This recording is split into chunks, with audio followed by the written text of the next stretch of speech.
দুটি নতুন আকাশ প্রতিরক্ষা ক্ষেপণাস্ত্র পরীক্ষামূলক উৎক্ষেপণ করেছে উত্তর কোরিয়া।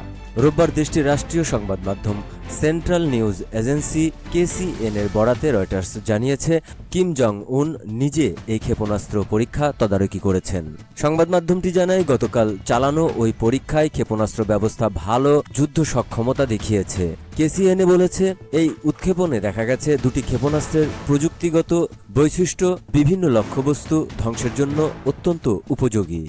শনিবার এই পরীক্ষা এমন সময়ে অনুষ্ঠিত হল যখন এর কয়েক ঘন্টা আগেই দক্ষিণ কোরিয়া জানায়, উত্তর কোরিয়ার প্রায় ৩০০ জন সেনা সাময়িকভাবে ডিমিলিটারাইজড জোন DMZ অতিক্রম করলে সতর্কতামূলক গুলি ছোড়া হয়। এই ঘটনার পর পিয়ংইয়ং সিউলের বিরুদ্ধে ইচ্ছাকৃত উস্কানির অভিযোগ তোলে।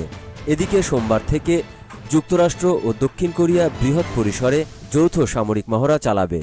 একই দিন ওয়াশিংটনে মার্কিন প্রেসিডেন্ট ডোনাল্ড ট্রাম্প ও দক্ষিণ কোরিয়ার নবনির্বাচিত প্রেসিডেন্ট লি জে-মিয়ং এর মধ্যে শীর্ষ বৈঠক হওয়ার কথা রয়েছে। লি নির্বাচনী প্রচারণায় আন্তঃকোরীয় সম্পর্ক উন্নয়নের অঙ্গীকার করেছিলেন, তবে ইতিমধ্যে কিম জং উনের বোন সিউলের সমঝোতার প্রচেষ্টা প্রত্যাখ্যান করেছেন।